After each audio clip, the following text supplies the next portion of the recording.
పేరు చైత్ర. నేను ఎంపీపీఎస్ మిశ్రాలో చదువుకుంటున్నాను. నేను సుశ్రుతు గురించి చెప్పబోతున్నాను. సుశ్రుతుడు ప్రపంచంలో ప్లాస్టిక్ సర్జరీకి పితామహుడు.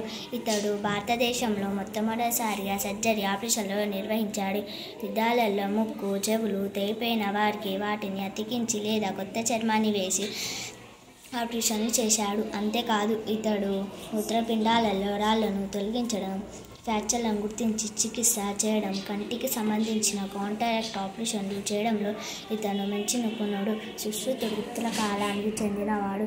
సుశ్రుతుడు సర్జరీ మరియు మెడిసిన్ వారణాసిలోని దివోదస ధన్వంతరి అనే గురువు వద్ద నేర్చుకున్నాడు. తర్వాత సుశ్రుతుడు సర్జరీలోనే కాక వైద్య శాస్త్రాల్లోని ఇతర భాగాలకు కూడా పట్టు సాధించాడు. సుశ్రుత సంహిత అనే గ్రంథాన్ని రచించాడు. ఈ గ్రంథాన్ని 8వ శతాబ్దంలో కితాబ్ షగాన్ హిందీ మరియు కితాబ్ సుశ్రుత్ అనే అరబిక్ భాషలోకి అనువదించారు.